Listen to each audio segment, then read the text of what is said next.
Hello everyone, I am Meera Narula. Today again I am before you.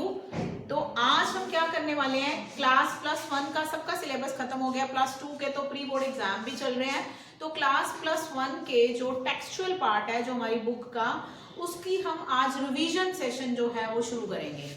तो revision में हमारी जो Punjab educare app है उस पर बहुत अच्छा मटेरियल पड़ा है और वो सारा मटेरियल जो है रिवीजन सेशन का वो हम जैसे टीचर्स ने तैयार किया है।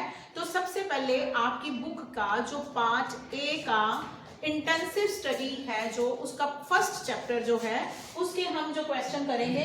तो ये जो फर्स्ट चैप्टर के क्वेश्चन है वो वैसे मैंने ही बनाए हैं, आप पंजाब एजुकेयर ऐप पे मेरा नाम देख सकते हो। This is prepared by Meera Narula, lecturer in English, government senior secondary school Nihalkheda, district Fazilka. तो अब हम ये क्वेश्चन जो है आपका जो फर्स्ट चैप्टर है उसके क्वेश्चन करेंगे।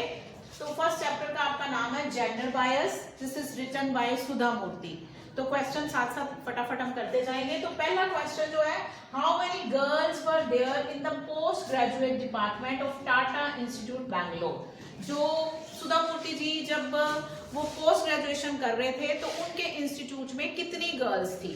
तो इसका आंसर है Sudha was the only girl in the post graduate department of Tata institute Bangalore, क्योंकि सुधा मूर्ति के साथ जितने भी थे वो सब मेल ही थे, उनके जो साथ पढ़ते थे फीमेल में she was the only one girl. तो सेकंड क्वेश्चन है, what did Sudha tell the panel before interview. तो इंटरव्यू से पहले सुधा ने पैनल को क्या बताया, she told the panel that she hoped it was only technical interview. तो उन्होंने कहा था कि मेरे से सिर्फ टेक्निकल क्वेश्चन ही पूछे जाएं। तो this is the answer. Next question है, how much money did Sudha collect from everyone who wanted a sari. Now Sudha Murthy जब इंटरव्यू के लिए जा रही थी पुणे, तो उनकी फ्रेंड्स ने कहा इंटरव्यू के पैसे तो आपको आ ही रहे हैं, तो आप पुणे से हमारे लिए साड़ीज भी खरीद लाना। तो वो हर अपनी फ्रेंड से कितने पैसे लेती है साड़ी के लिए, तो she collected ₹30 each from everyone who wanted a sari. सबसे उन्होंने 30 रुपीज लिए थे जिनको भी साड़ी चाहिए थी। नेक्स्ट क्वेश्चन है, where did Sudha go for interview. She went to Telco's Pimpri office for the interview। तो कई बच्चे इसका आंसर लिखते हैं she went to Pune for the interview, तो वो भी सही है। तो वैसे ही ये टेल्को का पिंपरी ऑफिस था जहां पे वो इंटरव्यू के लिए गई थी। नेक्स्ट क्वेश्चन है, who started the basic infrastructure industries in India। तो ये जो बेसिक इंफ्रास्ट्रक्चर है इंडस्ट्रीज का वो इंडिया में किसने शुरू किया था, द ग्रेट टाटाज ने। नेक्स्ट क्वेश्चन है, आपने करेक्ट आंसर टिक करना है, where did Sudha see the advertisement. कहां पे उन्हें एडवर्टाइजमेंट देखी थी। आपके पास ऑप्शन है on the notice board, in the newspaper या ऑन टेलीविजन। तो इसका सही आंसर रहेगा on the notice board. Next question है, Sudha received dash for the interview. तो इंटरव्यू के लिए सबसे पहले जब सुधा मूर्ति ने वो इंटरव्यू के लिए नोटिस देखा था तो उसमें लिखा हुआ था ladies candidate need not apply. तो उनको बड़ा गुस्सा आता है, तो she wrote a post card. उन्होंने खुद पोस्ट कार्ड लिखा था टाटास के हेड को और उनको वापसी में क्या मिली थी, टेलीग्राम आई थी कि आप इंटरव्यू के लिए आ सकते हो। तो सुधा रिसीव्ड डैश। तो इसमें आपके पास ऑप्शंस हैं, इनलाइन लेटर उनको मिला था, पोस्ट कार्ड मिला था या टेलीग्राम मिली थी। तो इसका आंसर है टेलीग्राम मिली थी। उसके बाद what does the Gujarati word appro mean. तो ये गुजराती वर्ड एप्रो का क्या मतलब है आपको बताना है। तो इसका मतलब है आर। तो लेसन में ये कहाँ पे आता है, जब वो कहते हैं कि जेआरडी टाटा को हमारे ऑफिस में सब कहते थे एप्रो जेआरडी टाटा, मतलब हमारा प्यारा जो है जेआरडी टाटा। तो are. Which flowers were blooming at the IISc campus? Indian Institute of Science जो कैंपस था, सुधा मूर्ति when she is talking about like when she was a student, तो at that time when she is talking about those days, तो at that time कौन से flowers they were blooming। तो ये इसका answer रहेगा गुलमोहर्स। नेक्स्ट क्वेश्चन है, Sudha student life was full of dash, whether it's happiness, sorrows or stress। तो इसका आंसर रहेगा Sudha student life was full of happiness. उसके बाद फिलिंग द ब्लैंक्स में आपके ऑब्जेक्टिव टाइप क्वेश्चन है, ये आपके 1 मार्क का है। जो सारे क्वेश्चन है इनका 1 मार्क है ईच क्वेश्चन का।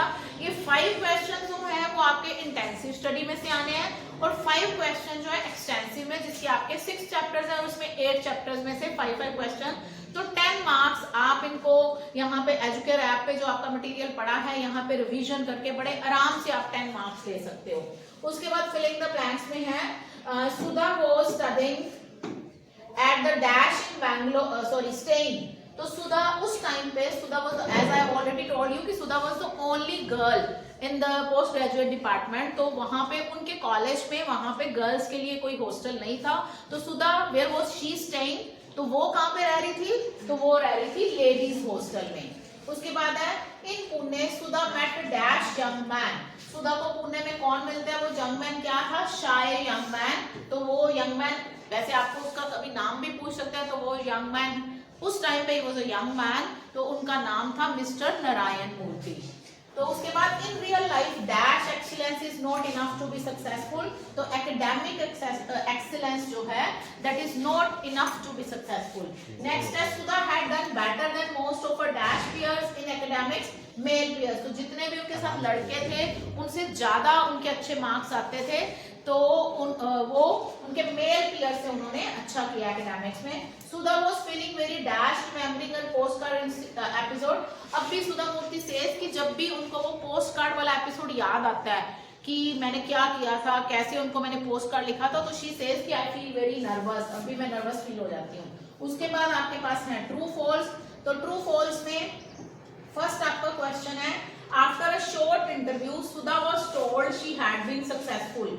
तो एक छोटी सी इंटरव्यू हुई जिसके बाद सुधा मूर्ति को बता दिया गया कि आप सक्सेसफुल हो गए हो। अब यूजुअली बच्चे क्या करेंगे कि सुधा मूर्ति को इंटरव्यू के बाद बता तो दिया ही गया था कि वो सक्सेसफुल है, यूजुअली बच्चे इसको ट्रू कराते हैं, बट दिस इज रॉन्ग। अब रॉन्ग क्यों है, दिस इज फॉल्स। फॉल्स क्यों है, क्योंकि इसमें लिखा है आफ्टर अ शॉर्ट इंटरव्यू। तो आफ्टर अ शॉर्ट इंटरव्यू नहीं था, सुधा मूर्ति की जो इंटरव्यू थी वो काफी लंबी चली थी। तो आपको पूरा सेंटेंस, अगर जब भी आप किसी भी चैप्टर के ट्रू फॉल्स करते हो तो आपको पूरा चैप्टर बहुत अच्छे से पढ़ना पड़ेगा। तो this is after a long interview है, तो this is false. Sudha was keen on taking up a job. Sudha बड़ी कीन थी जॉब लेने के लिए। तो सुधा टेल्स की जब वो इंटरव्यू के लिए जाती है तो she was not at all nervous. ना उनको था कि मैंने जॉब करनी है, मैं तो ऐसे ही इंटरव्यू देने के लिए चली गई। तो she was not keen on taking up job, so this is false. Next is Sudha had been offered scholarship by universities in the US. तो यूएस में काफी सारी यूनिवर्सिटी थी जिन्होंने उनको स्कॉलरशिप ऑफर किया था कि आप यहाँ पे आके पीएचडी करो। तो this is true. Mister JRD Tata was the chairman of Telco company. तो ये बच्चे यहाँ पे अक्सर गलती करते हैं। तो mister JRD Tata he is the founder, वो फाउंडर है टेल्को कंपनी के, वो चेयरमैन नहीं थे। तो ये भी क्वेश्चन आता है then who was the chairman. तो chairman was mister Sumant Moolgaokar, ये वाला क्वेश्चन भी आ जाता है। तो मिस्टर जेआरडी टाटा अगर वो पूछते हैं कि आपको चेयरमैन थे तो फॉल्स है ये। And the last question is the panel didn't ask any technical question. Panel ने टेक्निकल क्वेश्चन नहीं पूछे, तो पूछे थे उन्होंने टेक्निकल क्वेश्चन, तो दिस इज अगेन फॉल्स। आज हम 2 चैप्टर्स करेंगे। तो अपना जो नेक्स्ट चैप्टर है the portrait of a lady, this is written by Khushwant Singh. तो फर्स्ट क्वेश्चन है who is the author। तो author is Khushwant Singh. who accompanied the author to the village school। Village school में ऑथर को कौन अकम्पनी करता था, उसके साथ कौन जाता था, हिज ग्रैंड मदर। उसके बाद है द ऑथर्स ग्रैंड मदर वोर स्पॉटलेस व्हाइट क्लोथ्स। तो वो ट्रू फॉल्स आपको बताना है कि वो स्पॉटलेस व्हाइट क्लोथ्स पहनती थी ऑथर की ग्रैंड मदर। तो this is true. Next is the grandmothers carried dash chapatis to feed the village dog. Fresh chapati लेके जाती थी विलेज के डॉग्स को खिलाने के लिए, या स्टेल। तो इसका आंसर रहेगा स्टेल, बासी चपातियां। For how many years did the author study abroad. Foreign में जाके, अब्रॉड में जाकर ऑथर ने कितने साल लगाए थे, कितने साल के लिए वो वहां पे पढ़े थे। तो this is answer is 5 years. उसके बाद है whom did the author's grandmother feed in the city।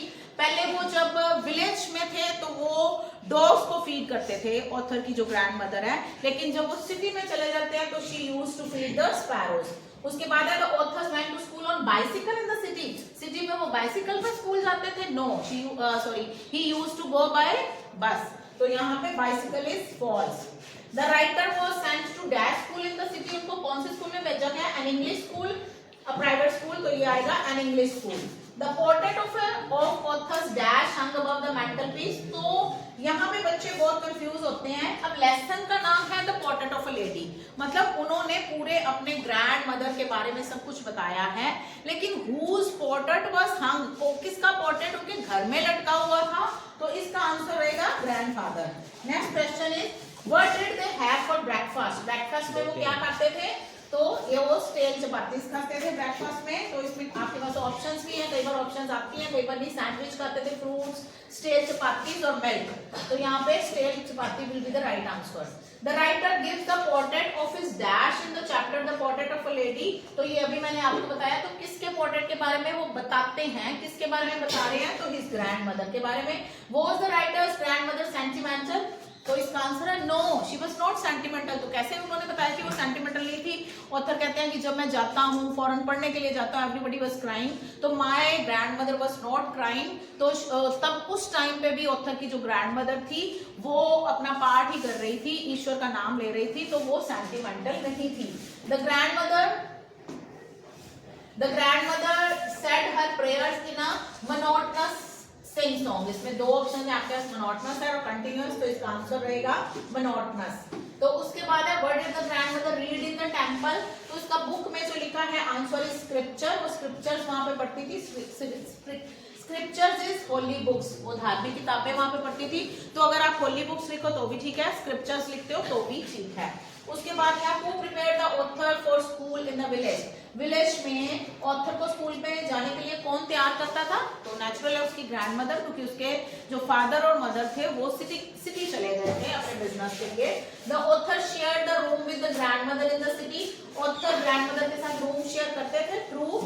आगे है when did the grandmother feed the sparrows. Grandmother sparrows को सिटी में जाके कब फीड करती थी, तो this is in the afternoon, afternoon में जाके वो उनको फीड करती थी। Next question is the author's grandmother was sentimental lady. ये पहले भी आ चुका है क्वेश्चन, तो this is false, no she was not a sentimental lady. What was grandmother doing when she died. जब ग्रैंडमदर की डेथ होती है तब वो क्या कर रही थी, शी वाज प्रेइंग। उसके बाद है नेक्स्ट क्वेश्चन, लास्ट क्वेश्चन है the author's father threw bread crumbs to the sparrows after the grandmother death. Grandmother की डेथ के बाद ऑथर के फादर ने ब्रेड क्रम्स उनको डांटे थे, नो उनकी मदर ने डाले थे, तो दिस इज अगेन फॉल्स। तो आज हम 2 लेसन इसके करेंगे, आप इनको करें, फिर आगे हम फिर 2 लेसन और करेंगे। 2 लेसन करके ये हमारे 8 चैप्टर्स हैं, तो इससे हम अपने 10 मार्क्स जो हैं वो इजीली कवर कर पाएंगे अगर आप ये क्वेश्चन करते हो। आप अच्छे से इनको लर्न करिए। Thank you so much, have a nice day.